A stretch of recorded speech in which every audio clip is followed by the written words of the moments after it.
and our weekly video segment to take you into the back shelves of your local video store, back where it says horror videos, and where kids are devouring some awful films that we call the video nasties. Are you freebasing? Inquiring minds want to know. I have to break free from this culture of mechanical reproductions and the thick incrustations dying on the surface. Fuck the prime time, bitch! Monmouth in the flesh. The pain, I can assure you, will be exquisite. As for our deaths, come with me and be immortal. We have such sights to show you. Gotta return some videotapes.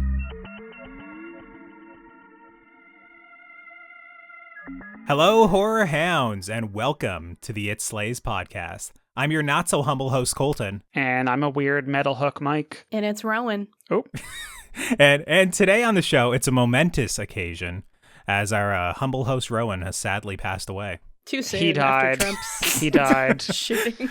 He died. No, he's meditating, you guys. Well, he's dead to us a little bit, you know. Obviously, I'm just fooling around. Rowan is alive and well, but I believe this is the very first episode of the main show he's missed in over 5 years of recording. It is. It's 100. It absolutely is. That's why I'm so pissed at him. Yeah, so it's very strange, but obviously it's indicative of just how much he hates Suspiria, that he wasn't going to show up here this evening. No, but in all seriousness, him and Exilia have just been very busy this weekend finalizing the adoption process, so he couldn't find the 2.5 hours to watch Jill's pick, which we'll definitely discuss. But that to be fair, that is a lot of time. Yeah. That we're used to devoting for a watch on our show.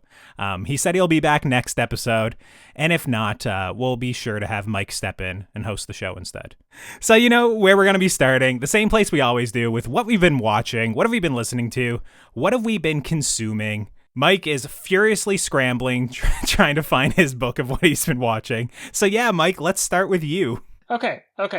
Fine. You know what? I know you think you're throwing me under the bus right now, but you're not, because I'm ready. prepared. You're always ready. Okay, so first of all, I want everyone to clap because I finished another book. And It was really good, and I was actually going to message it to Jill, but then I was like, no, I'll just wait until the podcast and tell her about it. I feel like if she hasn't read it, it's something that she would like to read. It's called Our Wives Under the Sea. I think it's been all over TikTok. Is that a sapphic anthology about selkies and mermaids? No, it is sapphic. Okay. It is sapphic, but it is not an anthology.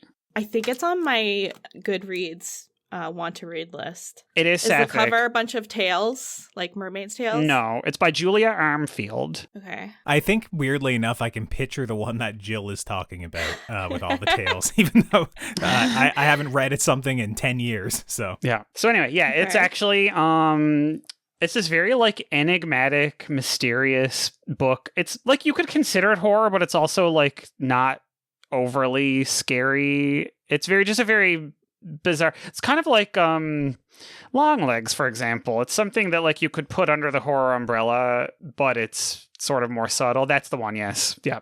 Except that cover's better than the one I have. And it's about okay, so at first the first like 15 pages I thought they were sisters, and then I found out that they were actually wives. But not sister I've wives. heard about this. Yeah. On TikTok. So yes. It keeps going back and forth. Sorry. Yeah. What it starts out, and it's one of the wives is like a researcher, and she goes down and does submarine dives to like research like oceanic wildlife or whatnot. And something happens, and she just disappears down there for like 6 months. And then when she comes back, she's behaving very strangely and starts like just sleeping in the tub and like running water all the time. And like her skin looks right weird. And so then the wife, who had been left on land for 6 months and not knowing like where her wife was, and, you know, trying to get in contact with this, it's like called the Institute, which is the people who employed the I guess she's like a biologist or a researcher wife. And it's giving me very shades of like Jeff Vandermeer, like Annihilation and the other books in the trilogy. Yeah, and so it starts off with it's a couple months after she gets back and the wife dealing with her strange behavior. And then every second chapter, it cuts back to from the other wife's point of view, but it's while she's in the submarine and it like loses power and starts sinking. So it's just beautiful. It's a beautiful book. It's beautifully written. There are like parts in it that I like highlighted because I was just like, oh, this is such a beautiful, and it's heartbreaking and it's beautiful and it's weird and I couldn't figure it out. And it's one of those books where nothing gets resolved at the end. So totally my tea, totally Jill's tea. Colton, I would never recommend this book to you. Thanks for the honesty, Mike. Yeah, I'm going to be brutally honest. I was like, this is a Jill book. Colton would rather have his toenails pried off than read this book. The most I read nowadays is just like the list of restaurants on DoorDash. So, yeah, fair. Poetic, isn't it? And so Denny's. what have I been watching? So of course I've had fucking goddamn Vampire Diaries on in the background constantly and remembering how awful it is. How far are we? We are in like maybe a third through season 2. Okay. Yeah. That's when the uncle comes in, right? Oh yeah, the uncle. Oh, the episode I just watched is when the uncle like escapes and tries to kill Caroline in the woods. Okay. Yeah. Spoilers for a 10-year-old show. I love Caroline. She's such a cunt. She is a cunt. But I also finished Pretty Little Liars, Original Sin Season 2, Summer School. Nice. Not as good as Season 1. It's all trash, but like this was just, it kind of didn't go anywhere. And I like when I finished the last episode, I was like, is this it? Like this is over? It was not as well written as the first season. That's all I'm going to say. But also, as we will find out, we just recorded on, actually, I also saw Longlegs in theaters. We just did a Now Slaying episode on it. So, like, if you haven't, listen to that. Loved it. Very cool movie. You obviously can listen to that and hear our more detailed thoughts. And I also saw Maxine. Loved it. I wasn't on the Now Slaying because I'm me. You left because me to fend you for said myself. you were going to be on there, and then you were like, you know what, we can't pay Mike enough to be on that show. Listen, I thought we were doing it like Friday night, so anyway, it's fine. To be fair, that's on me. I couldn't see it right away. I had to wait a couple of days. Yeah, so, I just assumed like, Friday night, bang it out, but it's fine. And that's a chaotic Now Slaying because Jill appears like 40 minutes into it and makes us talk about all the points we've already discussed. So if you haven't listened to our Maxine Now Slaying, you definitely should. It's special. Don't listen to it. It's on my blacklist. Yes, and so good. I was supposed to send in a little voicemail for it, and I was like, oh, I'll do that, and then all of a sudden it was like, the episode's out, and I was like, okay, I guess I'm not sending in a voicemail now. But Maxine, a sloppy mess, but I fucking loved it. I thought it was such a banger. I think it's probably, like, I get why people aren't, like, a huge fan of it, because, like, logic-wise and plot-wise, it's, like, doesn't live up to the other two, but like the vibes and the like tribute to exploitation movies, like I used to watch those all the time growing up because I had a lot of older cousins that just watched sleazy movies, and I got all the references, and I was just like, oh, this vibe, it's like feels scuzzy, like I can feel it like on my skin. So yeah, I quite enjoyed Maxine, and I actually can't wait to watch it again. That's pretty much all I've been consuming. Jill, what's been in your smut pipeline? Okay. Well, she's like cracks knuckles. Here we go. Got my handy dandy notebook here. So I just finished Homesick for Another World by Otessa Moshfegh. Oh yeah. You know about it? I've read several of her books, yeah. Okay, so you know how much of a dirty, grotesque writer she is. Yeah. Yeah.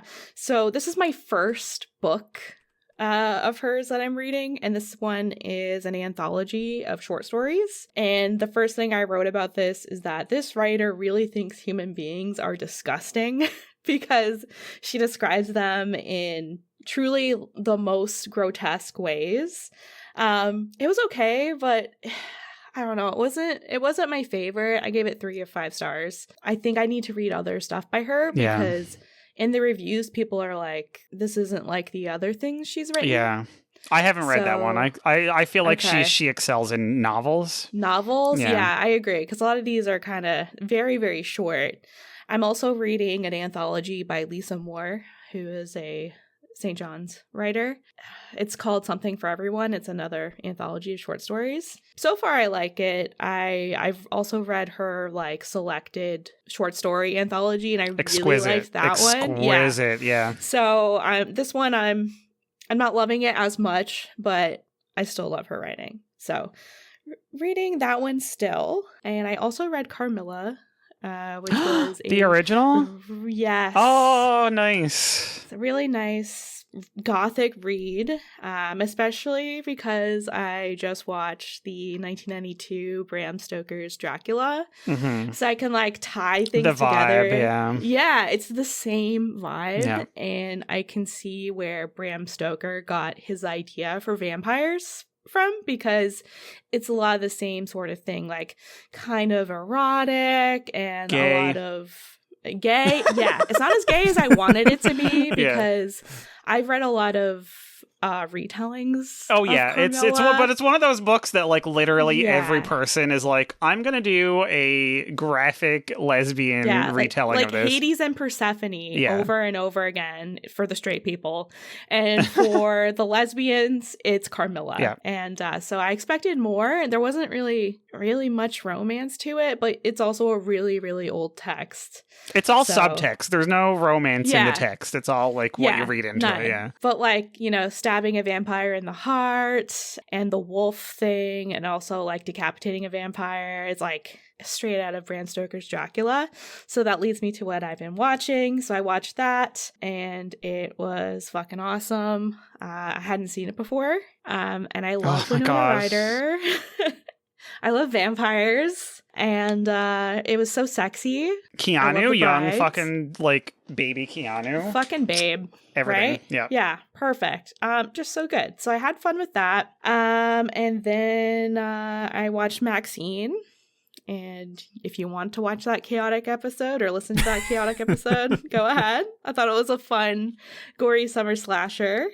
For Straight Jacket Talk, we just did the 1977 Suspiria by Dario Argento, and it was my first time seeing it. Oh my god. And it goes hand in hand with this episode. Wow. I know. I'm trying to catch up, man. So yeah, that's one of my new favorite movies.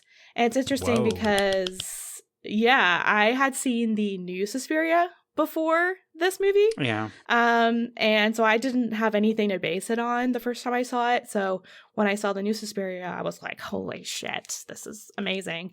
And then I watched the old Suspiria, and I'm like, why? But anyway, no spoilers. No. Also watched Longlegs twice. We just did an episode on it. Go listen to it. I said it was refreshing. I like Nick Cage. I enjoyed the vibe. And the last thing I watched was Frankenhooker, which is fucking amazing, by the way. It's going to be my Halloween costume. I'm going to go out as Frankenhooker. It's going to be great. But yeah. I think that one's been kicked around a few times, like as a choice on the show. Yeah. For some reason, it keeps getting like looked over, and I'm not sure why. Yeah. We're going to have to put it on the roster. It's so fun. It's whack.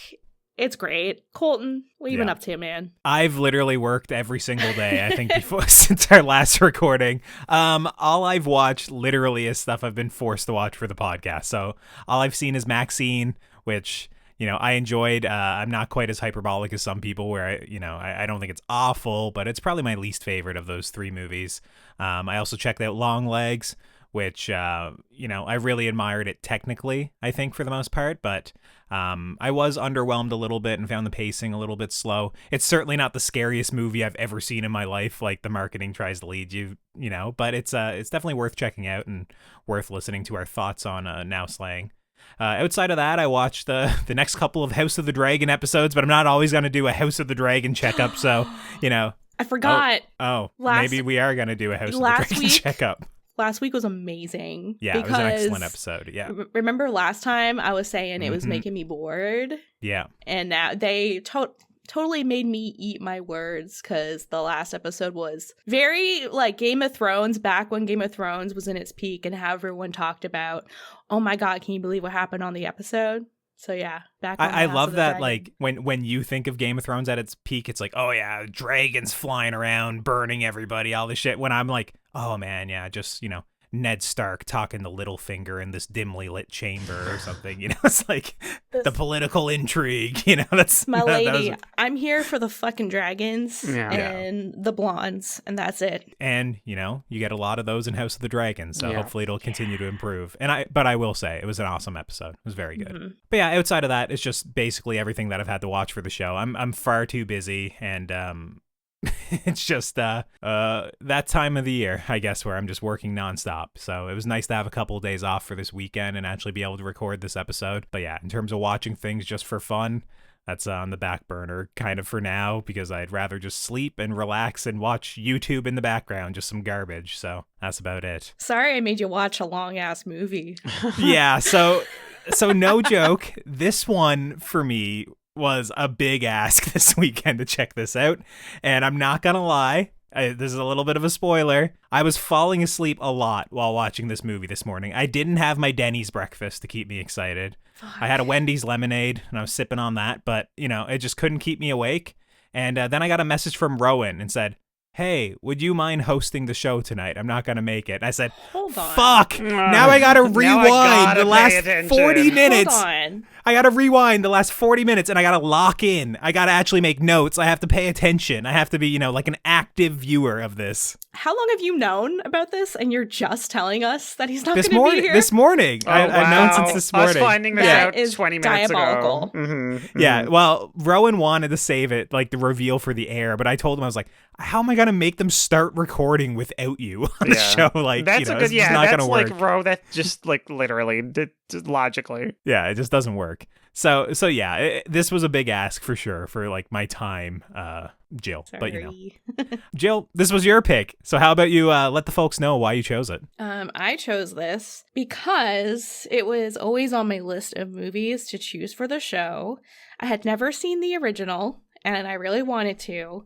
And so I chose the original for Straight Jacket Talk and made those guys watch it because we already have an episode on it. And so I thought the timing like really worked that I could pick this for our show and make you guys watch it. And I don't think any of you had seen it either before. So I know you all have watched the original Suspiria and love it like me, but you guys had never seen this one. So I thought it would be a fun little coinky-dink.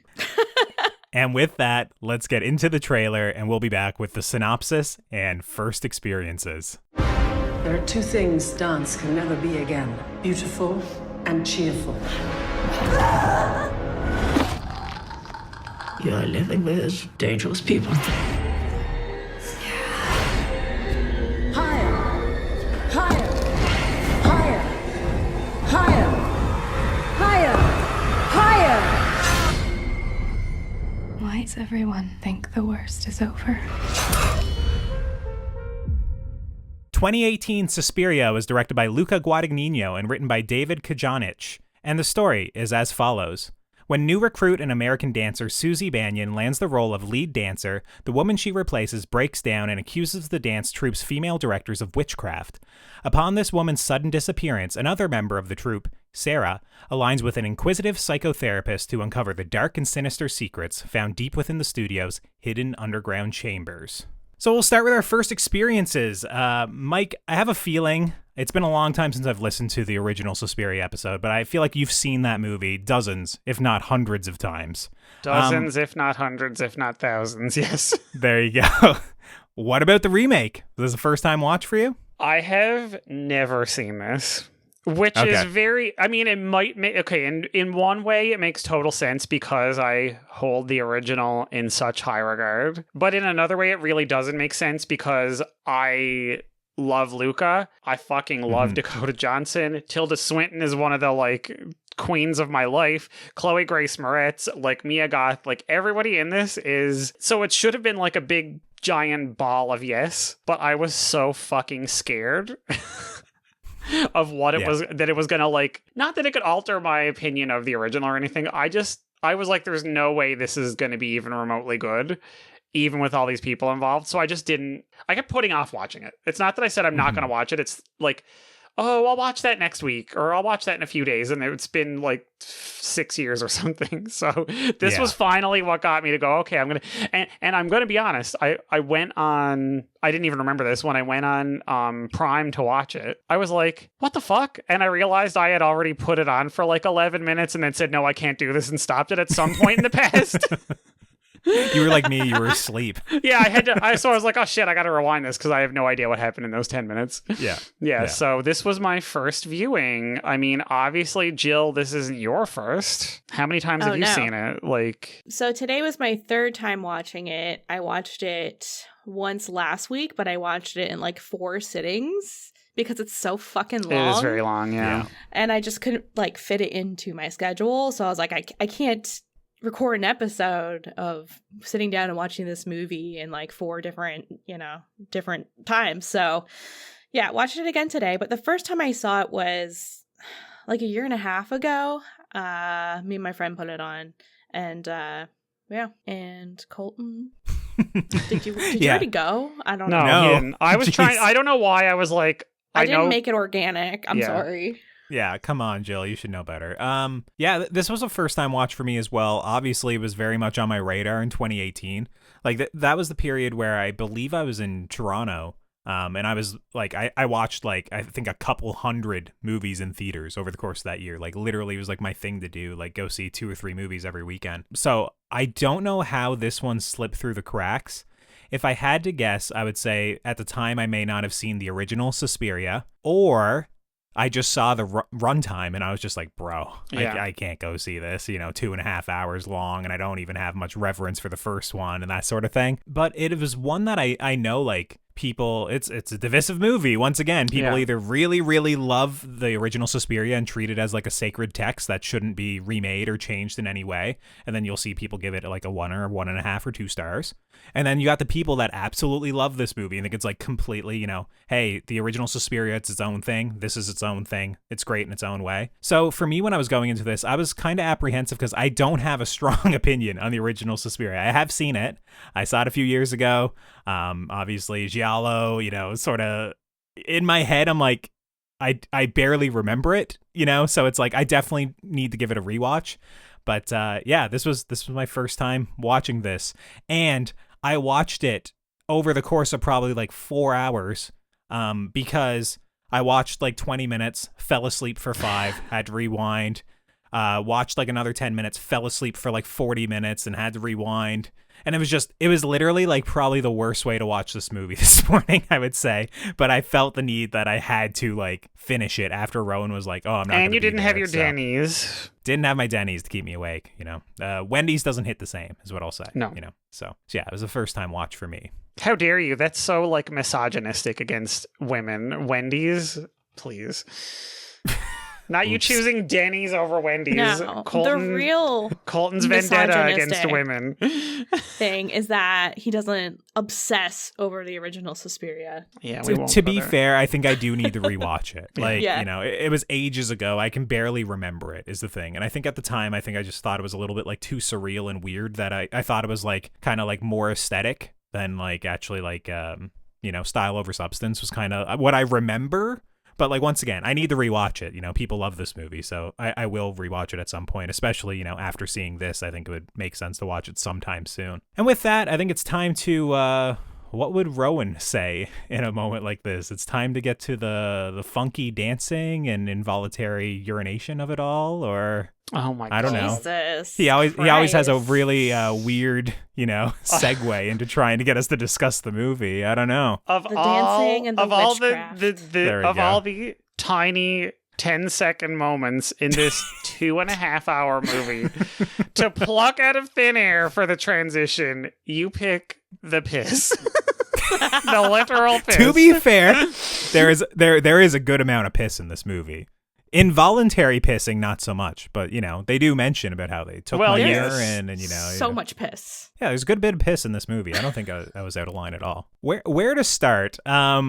Maybe with the intro scene with Chloe Grace Moretz. I never knew she was in this movie at all. And once again, my recollection of the original Suspiria is like neon drenched, really magical and surreal and weird. And instead we come into kind of like this like drab, dark, office. Looks like something that would be like out of a war movie, almost like, with this character that's kind of vaguely politically charged, wanting to be involved in, the uprising and whatnot in Berlin. And I was just like, I had to check, like, am I watching Suspiria? The right movie, what am I watching here? I was so like kind of shocked. The historical drama that she did that year too. Yeah, like, because to be fair, she was in like loads of movies during this period. I think she's kind of like taken a step back from acting, and she's very like selective over her roles now. But when I was watching this right off the bat, I was like, this is not at all what I expected. How do you guys feel about like this like intro sequence, like to be the way into this world, this new Suspiria? I mean, I guess in a way it makes sense because it does set up that this is not at all the world or aesthetic that you think it is going to be, or perhaps are hoping that it is going to be. And it sets it up as like, listen, this is not a remake.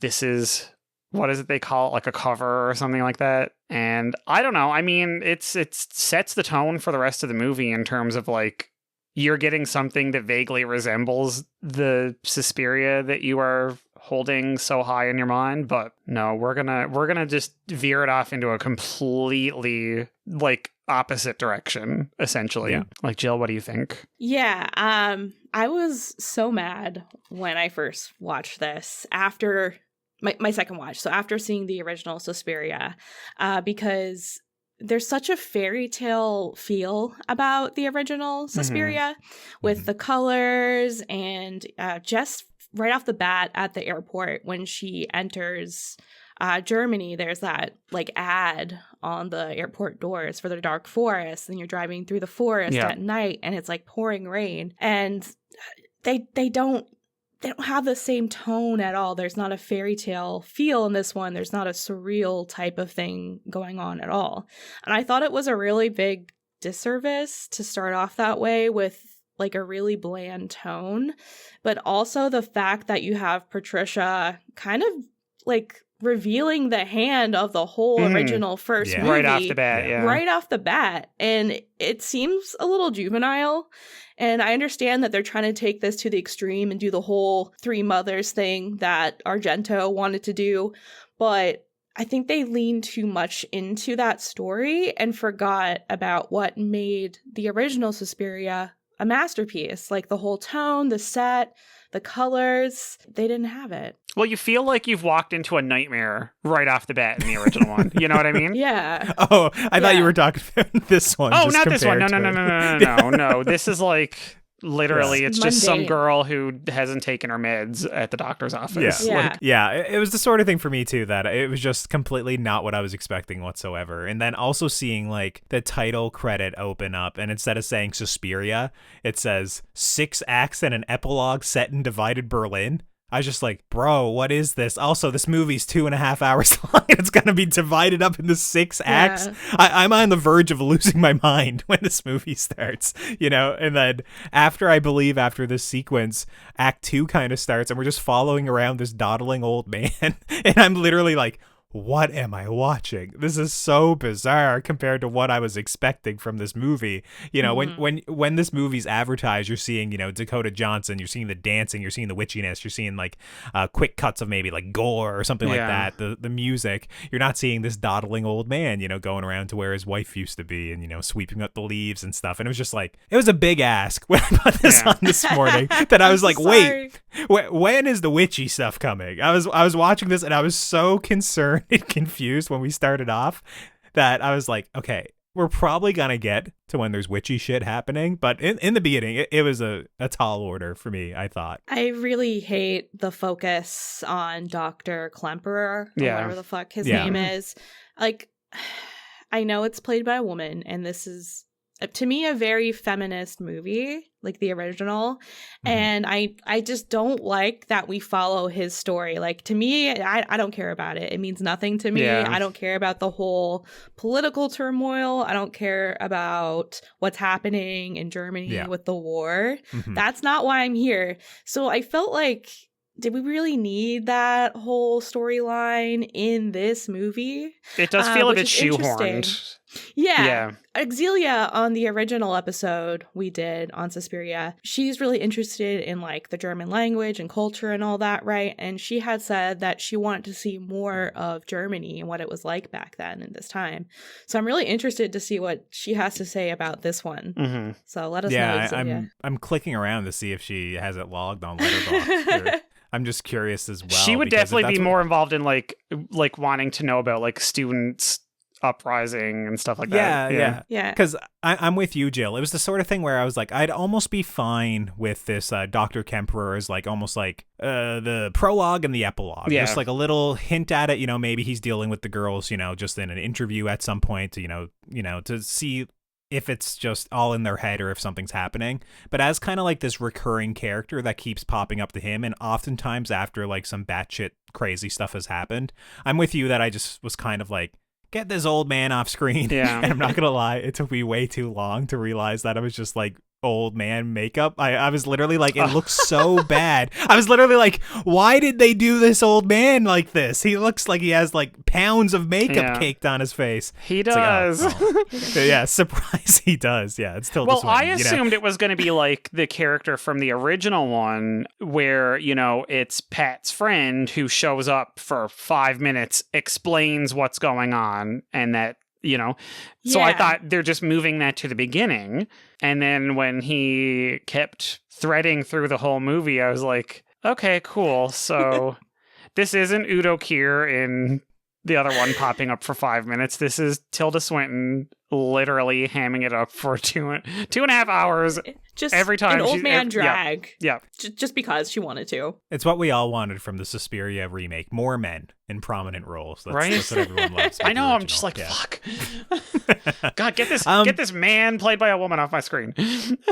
We mentioned, obviously, it's a very harsh contrast from the original Suspiria to this one. But, like, did you guys find yourself actually kind of liking the muted color palette? Like, once again, not compared to the original. It's a different text. Yeah. But, like, aesthetically in the world of this movie, like, did you like the color palette and how harsh and muted it was? Or were you wishing for something a little bit more lively? Because when I was watching the movie, I actually was like, it is aesthetically, like, it looks nice. There's lots of good camera work. It's framed nice. It wasn't something that, like, it was a negative to me. I don't know if I'd go so far to say I enjoyed it or that I liked how muted it was, but it wasn't a negative really for me. For me, I think the drab colors really sets this setting in reality, whereas the original Suspiria is very much surreal. Mm-hmm. It's kind of like a dream. This one, you know it's real, and the witchcraft, I guess, is more believable because of the way it looks with the dancing and the drab colors, and it just feels like a really real setting. So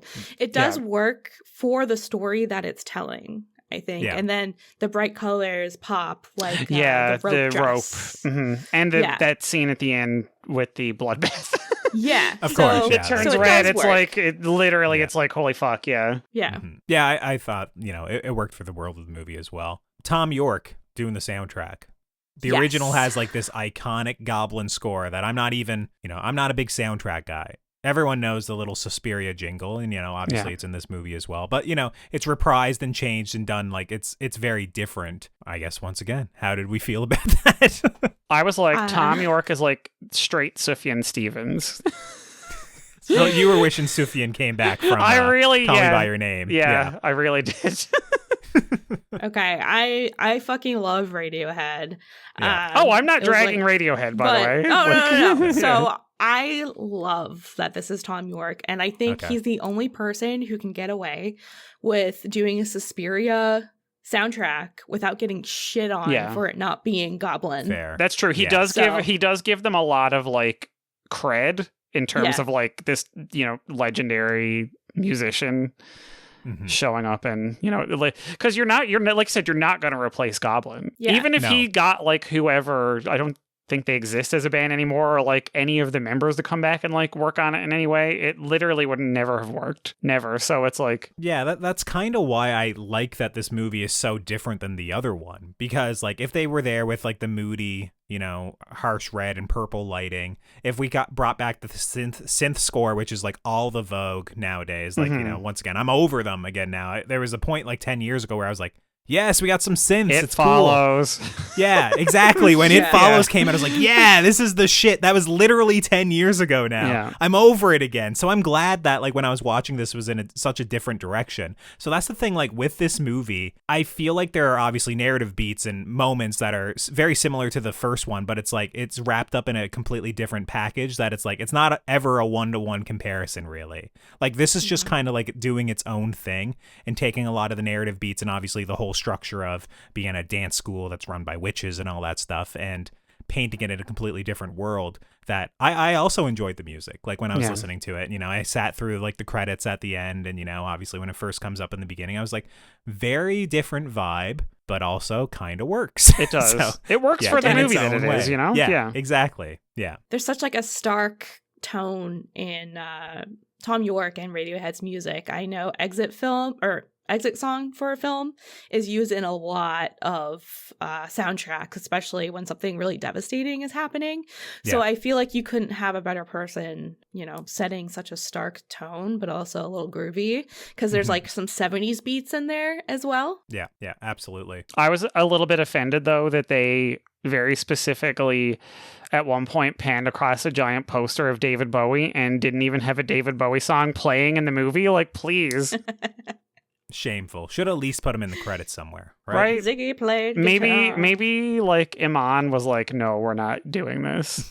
Because he would have just died, like 2 years before this came out. So maybe it was maybe they were still too raw about him being dead. Fair. I don't know. I think for me, the first standout moment of this movie is what I will call the dance killing scene. I don't know how late it comes into the movie, but I had to watch it twice because I fell asleep after it and rewound and all this stuff. But this is like, I don't know, it's an awesome horror moment when I was watching it. I was just like, okay, I was like, cool, like obviously they're like charming her hands and feet, you know, Tilda Swinton's coming in, and then obviously the other girl, Olga, is getting like lured into this like hall of mirrors, and like as Dakota Johnson just busts the move, you know, just busts Olga's face off the mirrors in there, and it was like this wild scene that I was like, a lot of movies wouldn't have the balls to kind of do this sort of scene. Yeah. And also like just like how technically complex it is with all the different cuts and how they're mirroring the shots between, you know, the different actions between it. And obviously just like the contortion. I was going to say, yeah, of the scene. The physical stunts are wild. Yeah. It was something when I was watching, I was like, this is the shit. And yeah, it was very early in the movie. It was one of the first like high points. So I was like, okay, this is more of like what I'm looking for in this sort of movie. Yeah. What do you guys think of that scene? Was it like a standout? I think it's really clever, first of all, to use their witchcraft in the dancing, which isn't what the first one does at all. So I think that's a really clever way of doing it, and then doing it so well. And just like contortionist horror is so spooky. Like it kind of creeps everybody out. Yeah. And they don't hold back. They go on for a long time, and it looks great. Yeah. And in like a lot of, you know, like folk stories and like legends and stuff, you know, you have people who, you know, they cast a spell, they entrance you by dancing. So I just really like that he kind of like took that and threaded that into the movie instead of just using a dance academy as like the cover up. Yeah, money laundering. It's exactly. It's legitimately like they're actually using it as a tool, right? So it serves more of a purpose than like money laundering. And it's beautiful to look at, and they don't take advantage of the dancing at all in the first one. Yeah. And another little like beat that I really liked is all of this sighing and like breaths in the this heavy movie. breathing, which goes back to like the mother of sighs, and you have it. So I think that's really smart, and I love the choreography also. Yeah, the breathing motif just carried throughout. Obviously, it was something that was very front of mind when I was watching this. I was like, okay, he's really focusing on like the breathing, about like how it's rhythmic, and then eventually like sometimes when people pass away it just cuts out.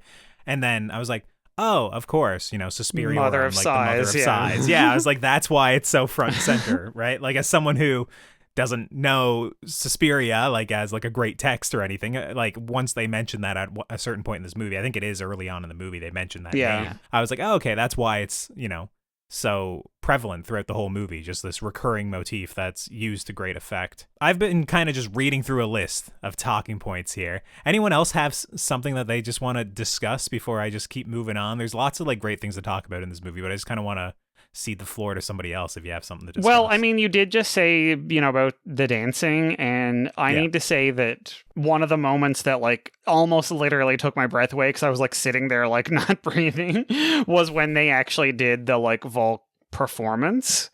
Yeah. And I was like, holy fuck, like, they are dancing in this movie. Like, I thought it was absolutely stunning. I meant to look up who did the choreo and stuff because it's like mind-bogglingly good. Yeah. Like, I love that it was like modern dance and very like jagged and like angular, unlike the ballerinas in the first one, right? It's very delicate and it was very like violent dancing. It was choreographed by Damien Gillet, who I'm not sure what else he's done. Oh, he has a long list of things he's choreographed. Okay, Anima, directed by Paul Thomas Anderson there a couple years ago. I remember like a lot of people saying that was like a really good short. But anyways, go on, sorry. Yeah, no, I mean, it wasn't even... Now, I mean, it was being intercut with the Mia Goth chase scene. Yeah.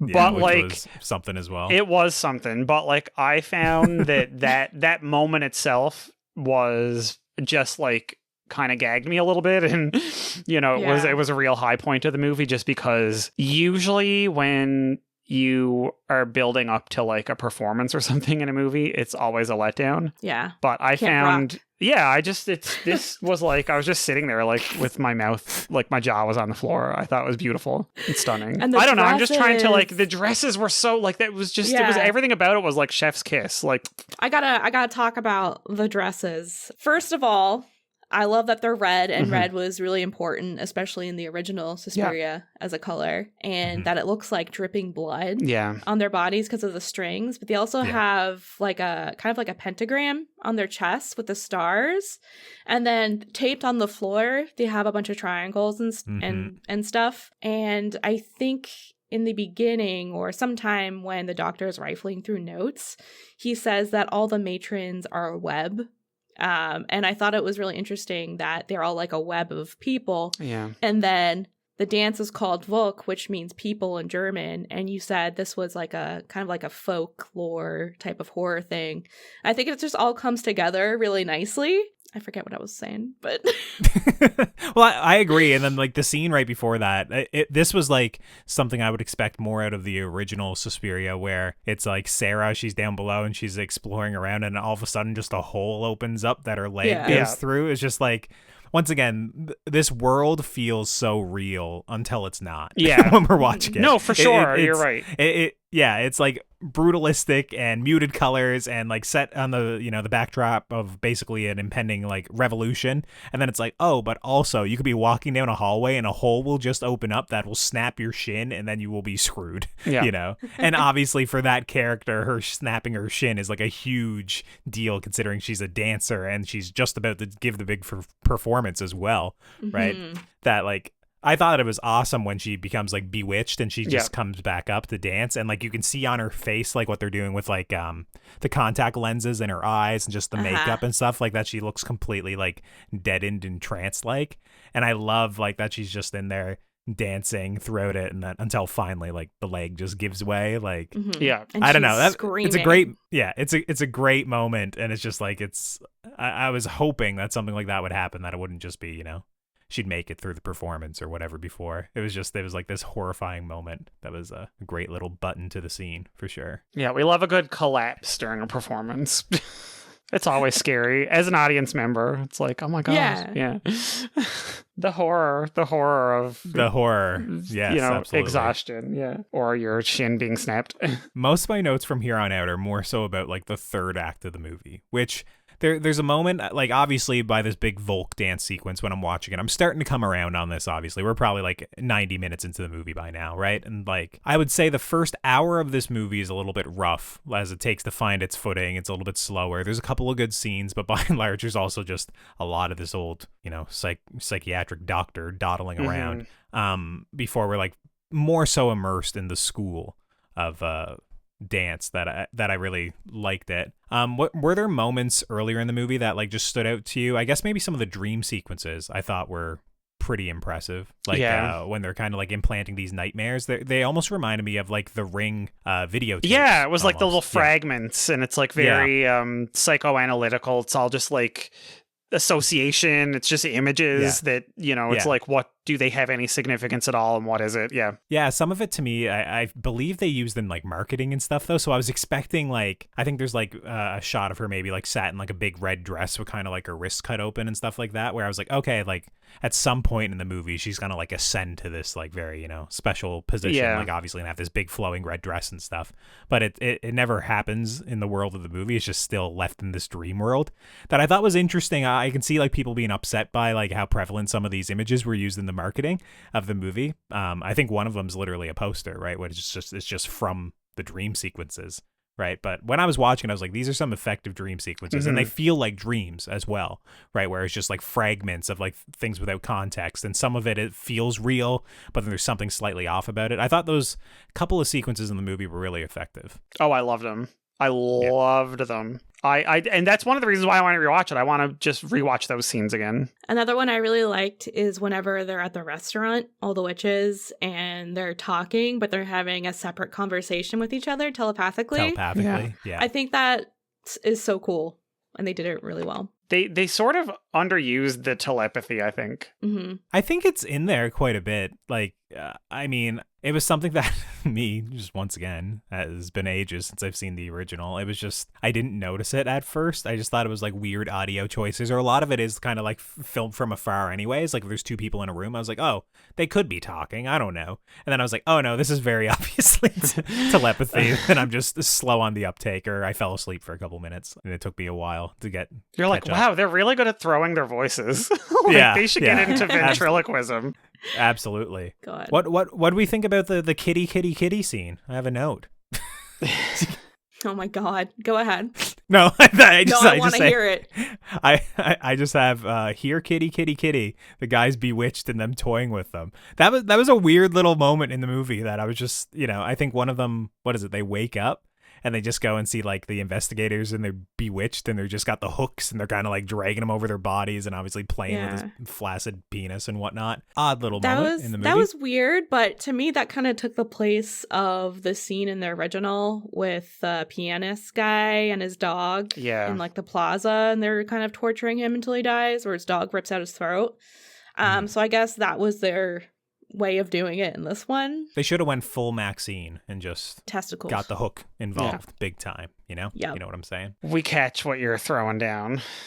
Yeah. And screaming kitty at. By the way, they're really good at like popping out of nowhere and screaming at you also. Can we talk about that? Well, the most obvious moment of that for me is when, God, what's the doctor's name again? He thinks that his wife has come back, like after all this time. Like obviously, it's kind of like the heart of this movie to a certain degree. And like, once again, that works in some ways. I'd rather it just less of it. For Dr. Klemperer. But yeah, the most like astonishing moment for me of just like the random screaming was like him getting all this like his wife coming back, him finally seeing her, he's all like torn apart by it, and they're kind of like walking and talking, and then of course they wind up right at the school and he turns and she's just this screaming old hag that I was like, damn, Dr. Klemperer has it rough. Yeah, they did a lot of like really old witchy stereotypes, like the cackling and the shoes, and so that was cool to see. No witch's brew though. I didn't see like, you know, a cauldron, you know, boiling anything like that. No broomsticks. True. Although they had the shadows in the first one where they're flying in the sky. Yeah. Oh, okay. And the drink that they give Susie. Oh, the wine. The wine. Yeah, it's like literally like Play-Doh. It's so thick. Wait, hang on. I mean, maybe witch's brew could be the piss. They put that in something, don't they? And her hair. They just like chopped off her hair. Yeah. Well, they got that weird like I'm gonna call it a pus frame around the picture in the basement. Yeah.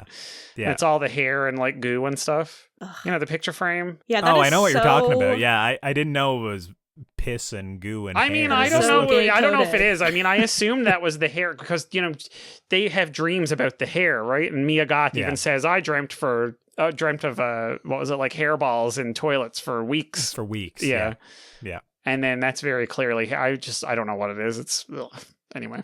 Yeah, it was a nice icky moment. Some of that stuff on my stream was kind of hard to make out. I don't know if it was like the Amazon Prime streaming. Like I found the blacks a lot of time on my TV were like really crushed to like a certain degree where it was almost like a lot of the image would be like you can see it easily, but as soon as you get to the black corners, it was like harsh black, like almost like too black, like very, very contrasty.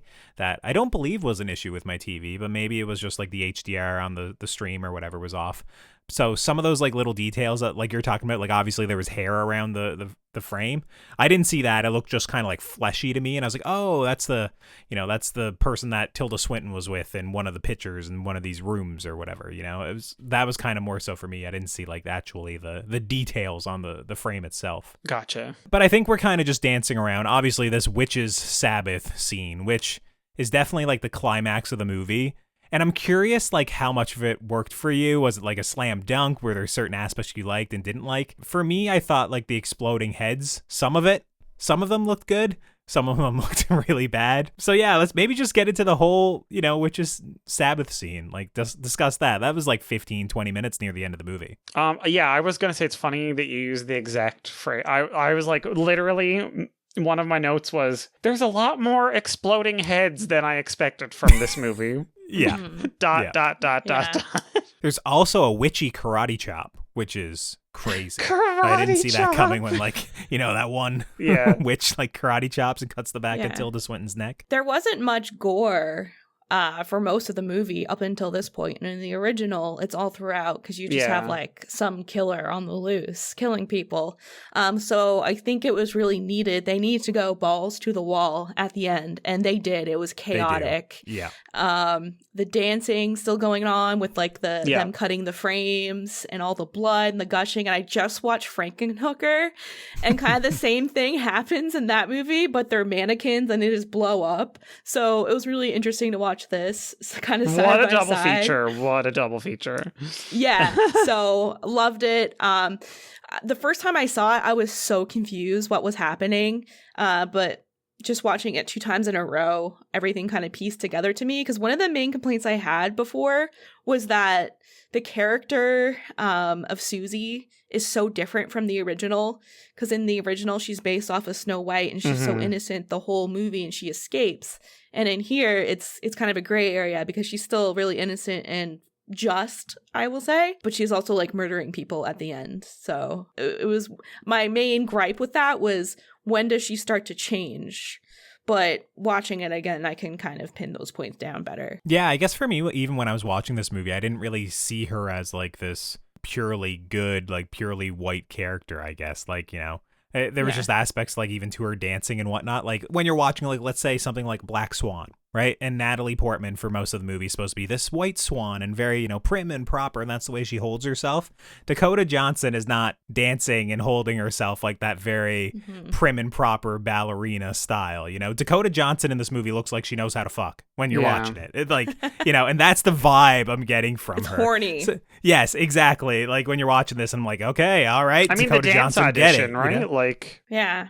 She's Sorry? like humping the the dance ground audition. Right? Exactly. Like, That's what I'm saying. That's very early in the movie where I'm saying, like, she didn't exude that to me in this movie. So like when I got to this point, it was like, okay, yeah, obviously there's aspects to this where it's kind of divined. A lot of this is out of her control. She's kind of walking into this role of Suspiriorum, by the end of the movie. And obviously a lot of it has been divined. Some of it's charmed, bewitched, whatever. It's like this whole thing that's coming together. And yeah, and some of that has to do with the character and some of it doesn't. It was just, when I was watching, I was like, okay, she's here and she's gonna wreck shop, and it's more or less what happens in this scene. It was, as I was watching it, I was surprised that I haven't seen kind of snippets of the ending of this movie in the way I've seen snippets of the ending of Hereditary or Midsummer or, any of these A24 elevated horror movies, because this is doing like a lot of like what they do oftentimes in the third act, but also on like a larger scale to a certain degree, or like even in some regards, like even more successfully.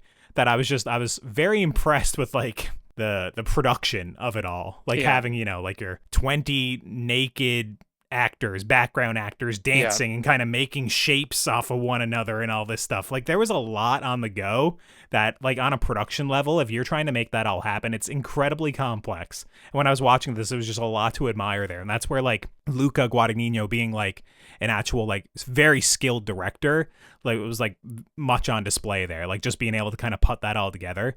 And also just like how much was happening like on screen at times. I just thought it was incredibly impressive. Like this whole like witches, Sabbath dance at the end of it. Like, it was very impressive. Yeah, my jaw was on the floor. Like I was saying like, this is ridiculous. There's heads exploding, but I was just like sitting there gagged at the same time going like, I like just speechless, like absolutely speechless. Yeah, and in case you didn't get that, like Dakota Johnson was mother at the end of this movie, she literally just spreads open a big vagina on her chest as well during the scene. That I'm like, all right, just in case it was a little too subtle for you. She's figurative and literal mother. Also, I fucking love the there we go, new words.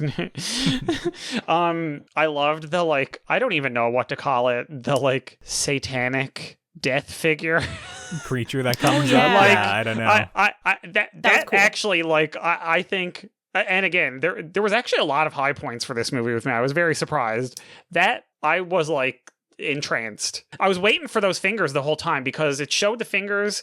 Yes, like, earlier in the movie. And then when it showed what's her face, Helena Marcos, in her full like rotten, arms growing off of her arm glory, I thought, oh, okay. I mean, obviously I knew that you were supposed to think that's Helena Marcos's hand. And then I was like, no, that was that bitch's hand. I thought the same thing. That coming. Also. Yeah, and it was Tilda Swinton again, just in a bunch of makeup. Yeah, but I thought the same thing, Mike, where I was like, oh, that's weird. Like they had Helena Marcos earlier in the movie, and when her hand was pressed, she had like these long nails and whatnot. And like they talked about like, why is she here, watching? I felt the power and all this stuff. And I was like, oh, that's interesting. When you see her at the end of the movie, she's kind of like swollen and desiccated and kind of like, she really needs another vessel, right? Yeah. Like that she's basically, her body is toast. And I was like, it just felt different. And I was like, and also the hands don't match at all. That I was just like, okay, that's a weird oversight, but whatever. And then I'm like, oh, never mind. Here comes whatever this is, death or Satan or whatever it's supposed to be, right? Coming in. And I was like, okay, that's some good shit there. It's honestly very cunt. That character was like so cunty. I think they did such a good job with it. Yeah. That was like the cuntiest beheading evil death figure that I think I've ever seen.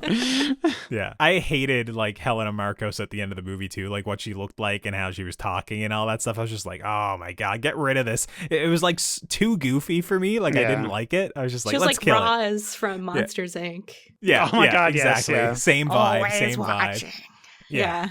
That I was just like, let's get rid of this and let the festivities begin. And thankfully the movie goes there. I will say like the choice to like cut frames and kind of make it more frenetic and make a lot of it really out of focus and hard to see. Some of it might just be for like obscuring the effect of the exploding heads a little bit. But I will say a little bit of that, I just thought it like went on a bit too long. And I don't know if it really like upholded like the artistry you've seen from the rest of the movie. It felt like a very chaotic, obviously, moment, and obviously that's what he was probably evoking, but it just, for how like precise even like just moments before that moment was, that I was just like, I would have liked to see a more like controlled level of chaos here, I guess, so all of that didn't work 100% for me, but I did like the red lighting coming back and all that, it was a dope scene, really good scene. 1000%. Yeah. And then I guess we got to discuss the actual ending. We have to get there. Go with what is it? It's basically Susie tucking Dr. Klemperer into bed and giving him a seizure. Telling him a bedtime story about what happened to his wife in the concentration camps and freezing to death and basically breaking this old man's heart and ripping out his soul and then saying like, but don't worry, I'll let you forget it all. Yeah, you'll forget it all here now. I wanted to inflict this on you first, though. Just a little bit of torture for you. Poor old bastard. He reminds me of the old man in Up, and I just feel bad for him, and so I wish he wasn't in this movie at all. So this is like Pixar's Suspiria to you, isn't it? Yeah. Yes. Yeah, every character is like this was sort of for me. I actually liked this scene with Dr. Klemperer, but like once again, I would have preferred it if like this was kind of the button on the end of the movie where like you saw him at one point in the middle and he got dragged off and that was it, and he's like, oh, he's at the witch's coven, Sabbath dance at the end, but like just kind of as being like tortured in the background, and then this is like kind of the payoff is like, you know, partially that's why he's in this movie. I like this scene. Penis. Oh, yes, does he? I well, never he's naked witnessing. Yeah, didn't you see his little weenie? No, I never noticed. Maybe he's just not well endowed. He's not, but there's he's got a shriveled, you know, old man genitalia. I missed it. I was too dazzled by everything else on display that I missed. There was a lot display. of nudity in that scene. Yeah. A lot. Yes. Like once again, just as someone who's worked on sets where there's been like closed sets where there's, you know, some you know, a nude actor on set or something like that, I was just like, the logistics of filming this with like very limited people allowed to be here, and that this would take literal days of filming. I was just like, you got to really commit to this shit. And he committed like hard. That I was just, you know, it was very impressive alone just seeing like numerous boobs all over the screen. I didn't mention the disemboweling and stuff in that scene, which I also thought was incredibly gnarly. Like Mia Goth getting her guts just ripped out, you know, and just standing there like bewitched still.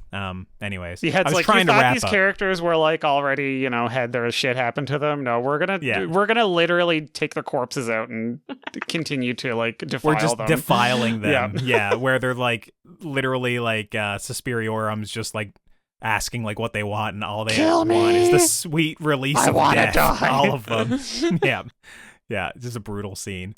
But yeah, what did we feel about like the movie ending on this note of like him kind of getting this backstory, this knowledge of his wife, and then even the final shot of like zooming out to the tree. So you see, even though he doesn't remember the details of like their love story and whatnot, it's still there. What did we think about this really, you know, nice moment that the movie ends on? I could have done without it.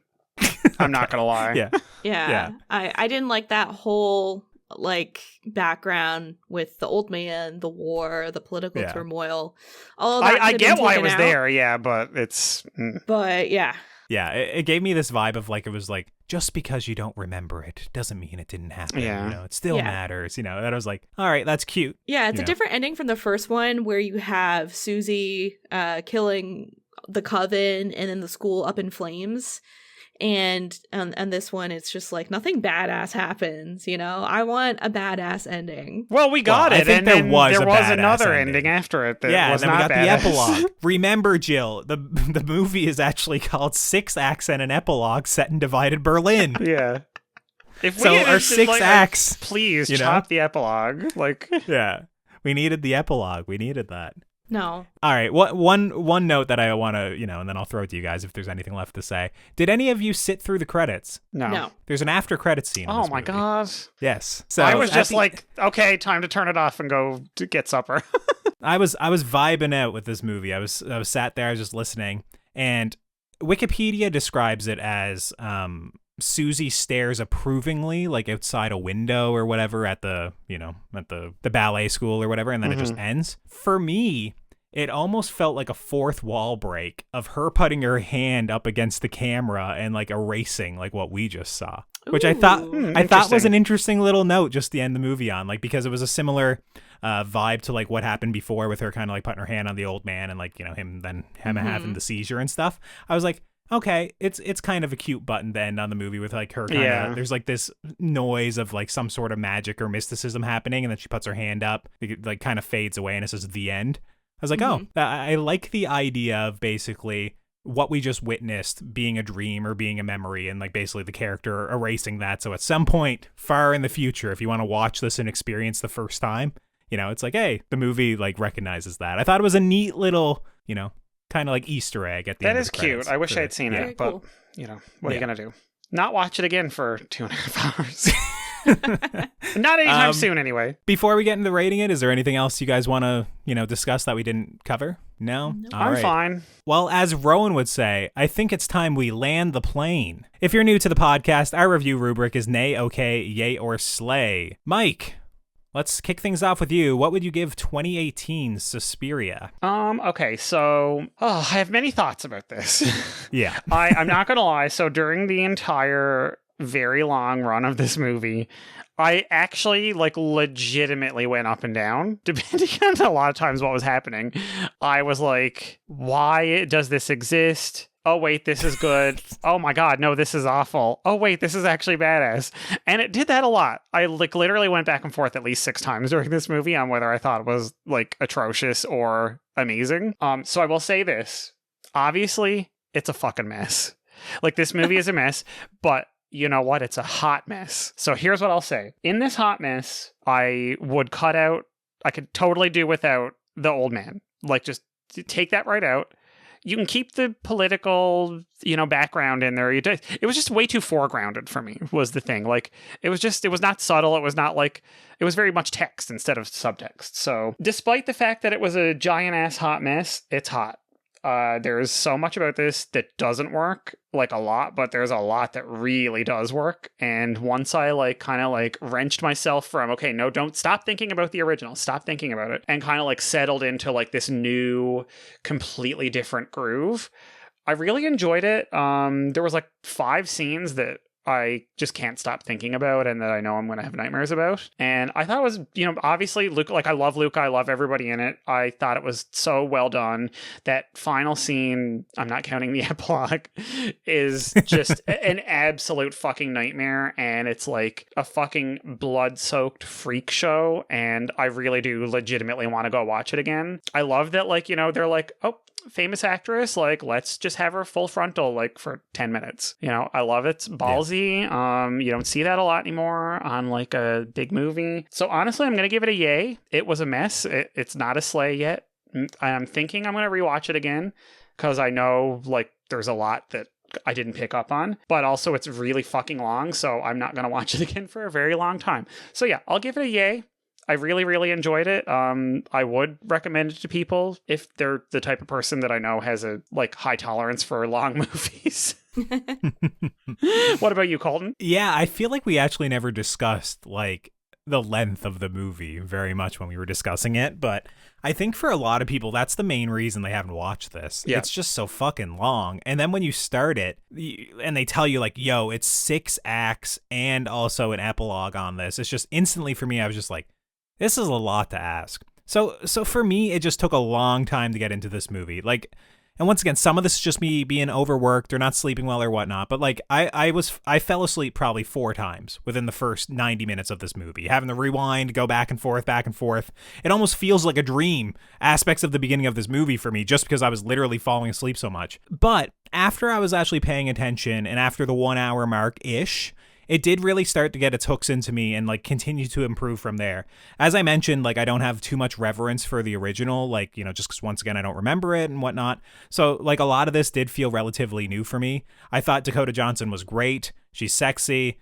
She leads the movie. She's empowering at the end of it and badass. That I thought she was great in the role of Susie in terms of this movie.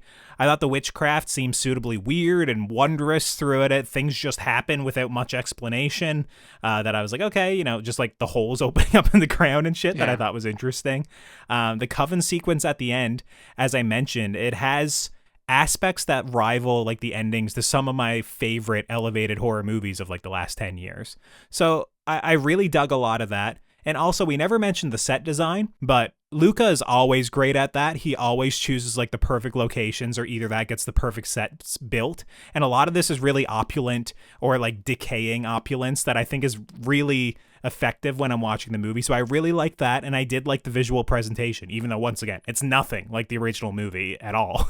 So I think this movie is complicated as well for me. It's the sort of thing on a rewatch or with a clearer memory of the original, this could possibly go up or down. I'm not really sure.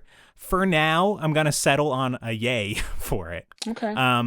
It's the sort of thing, once again, I hated this first hour when I was watching it earlier today. It was only really when I was forced to lock in and rewind, fully pay attention, and once again take probably 3 hours and 20 minutes to get through this movie that I wound up enjoying it by the end. So yeah, it's a yay from me. What about you, Jill? Let's have the last word. Yeah, just one note about your talk about the set and decaying opulence. I think that's really powerful in dark academia, which this is kind of more of a dark academia vibe than the original. But also, Dario Argento himself hates this movie. He said it is a betrayal to the original. Nice. And I never, when I first saw this one, because I saw this one first, I thought it was amazing. I gave it a slay. Like, I gave it 5 stars. Then I watched the original and I knocked it down by half a star because I was pissed that second watch. I was like, this is fucking stupid. Why are they doing this? Like, they lost all the vibe, the set. I wanted to live in that boarding, the school, the dance school in the first one. The set was so good, the colors, everything. So I was a little bit angry the second time I watched it. But on the third watch, I started noticing a lot of things I didn't notice before. I started accepting it and also considering it as its own entity, which you have to do. So apart from the old man story, which I don't really care for, and some scenes being too long, I'm going to give this a yay because I like what they did with the witchcraft and the dancing. The dancing's amazing itself, the choreography. I love the music. There's a couple of songs on here that are really good that I'm actually going to look up on Spotify to listen to. I think this is Dakota Johnson's most powerful role. I don't really like her usually in most things I see because she's really passive, but she's passive and powerful in this movie. I love the gore, I love the dance scenes, and that last Sabbath scene. So yeah, it's a yay for me. 3 yays, and I feel like Rowan is just going to complain incessantly about how long this movie is. His biggest thing is always every movie should be like 20 minutes shorter, even if it's a 90-minute movie. So I can't wait to hear what he has to say. But you've heard what we've thought about this movie, what we've had to say about it. So now it's your turn. We asked our listeners on our socials at It's Lay's Podcast, and we got a few responses in return. Liam from Seen Unseen, he said, it got to be a yay from me. Flagged at the end, but I still think about the contortionist scene, which, once again, that was probably my favorite scene in the movie. Maybe the Coven, like the Sabbath stuff at the end, maybe. But like that contortionist scene is certainly like, okay, this is a special film when we're watching that. G.Y. Lee on Facebook said, slay. I love the suffocating muted color grading. Also on Facebook, Anna Partida, she also said, slay AF. So from the few people that chimed in, it seems like they're big fans of this one. And last but not least, let's head on over to the Horrific Hotline, where I'm sure Nicholas has something to say about this one as well. All right. First off, do I prefer the new Suspiria or the old one? Obviously, the old one. I have to be honest, for me it is it's pretty much everybody. Movie I can rewatch all the time. I would put it up there with, for example, Jurassic Park as one of my favorite movies of all time. You don't like it? Sue me. But the new one, I do like the new one as well. I cannot rewatch it all the time. It is way too long for that with 2.5 hours of runtime. But I think it grew on me. I have seen it 3 times now, and each time I found it to be a bit more accessible. I got more into it. I knew what was coming. I knew what was or what is going to be explained in the movie and what is left up for interpretation. And I do like to compare it to the original movie. Just, for example, taking all the colors and from the original movie versus the basically no color at all in the new movie up until the very end. So there are a lot of interesting ideas there. Also a new take on the ending with the reveal of who the actual witch boss, witch queen, whatever is. So for me, this movie is a yay. And I'd say it depends if it's a weak yay or a strong yay on my current mood, as so many movies do for most people. But I do like the movie. However, I can see that it's definitely not a movie for everyone. I personally think it's very interesting how certain parts of German politics and German history of that time, so not necessarily the Second World War, but the time after the war and the time of a divided Germany, plays into the movie without necessarily being really part of the storyline. So overall, very interesting watch. Will I watch it again this year? Probably not. Will I watch Suspiria the original again this year after watching it just 2 weeks ago? Yes, most definitely I will. So yeah. I guess that's basically it. Interesting pick. Looking forward for the next one. Hopefully you really get a shark movie for August. Oh, shit. Do you want shark movies, Mike? What do you think? Should we have some shark movies for August? I mean, you can have some shark movies. I might have diarrhea that night. I think I need to rewatch the original Suspiria is what I'm hearing. It seems like everybody thinks it's literally a masterpiece, and all I can remember is just like, all right, it was colorful and weird. So I definitely need to check that out again. Nicholas in his email also asked us, would we ever consider re-recording an episode on the original, or possibly covering Argento's Inferno, the sequel to the original? I don't know how you guys feel about re-recording episodes of things we've already covered. I floated the idea, I don't know if it was with all of us in the group chat, of possibly for our 5-year anniversary, I was like, we should just cover It Follows again, because half of us weren't on that episode. And then it was like just, the first one, wasn't it? It was, yeah. It's been so long ago, and the show has changed in so many ways that, I feel like we could probably have something, meaningful to say on It Follows. Maybe we wait until the sequel comes out and we can, cover it again or something like that. But I mean, listen, I would be down for doing Inferno any day. So yeah? Okay. I don't know about it's revisiting old stuff is always dicey and then sometimes rewarding, but I don't know. I don't know. It'd probably be better for me and Colton. Like, we're probably more optimistic to do it because we haven't done it, and you and Rowan are probably like, yeah. Well, and we've had times in the past when, like, for example, my computer did the blue screen of death literally in the middle of recording an episode after about an hour and a half, and then we had to re-record the whole thing the next day.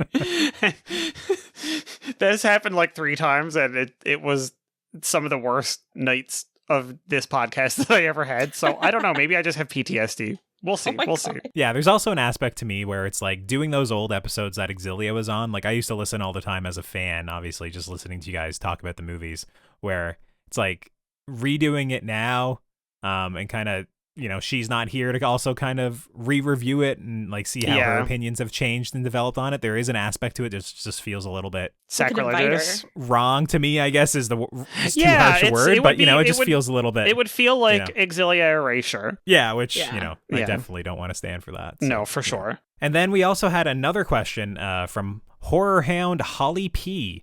She wrote in just a really quick one for us. How do we take notes for episodes when we're watching a film in theaters? So the answer for Mike is he just doesn't take the notes for something he watched in theaters, as evidenced by our Long Legs episode. But I don't know. I guess I've never explicitly asked you guys, like, for taking notes for the movies, for what you're watching in theaters. Like, do you guys have a method for it? I don't. I just pray to God that I remember things afterwards. Yeah, and that's pretty much what I do as well. I've been to film festivals where you got people that are really hardcore journalists kind of like scribbling on like a note. On their knee or something. A notepad. Yeah, I've also had people being assholes like on their phone where they kind of do like the I'm texting on my phone inside of my hoodie sort of thing, but like still you can see that out of the corner of your eye, or if you're sat behind them enough. So yeah, for me, it's more so an aspect of, for now, slaying, as soon as I get out of the theater, I kind of try and jot down like the main points I want to talk about. And then I just kind of hope naturally through the discussion with Rowan or whoever's on the show that we hit on most of the beats. Every now and then we definitely forget something key. It's like, oh my God, I'm kicking myself that I never mentioned this weird performance of this character. Like, for example, on the Maxine episode, we forgot to mention Kevin Bacon, right? Where it's like, he's such a weird guy in that movie. He deserves to be mentioned at some point. I mentioned Kevin Bacon at the end. Okay, well, Jill mentioned it. Rowan and I never mentioned it for 50 minutes, and then she showed up, But there's aspects of that, like, that is just, it's the nature of the biz when you're just watching stuff in theaters. You can't catch everything that's possibly there to discuss. That's why it's a now slaying and not a full episode, Yeah. You can't write on a paper with a pen if your hands are covered in popcorn butter. So, wow. Fair enough. And if you want to be like horror, oh my God. If you want to be like, I almost called her a whore, which is absolutely not what I'm going going for. I meant to say horror right hound.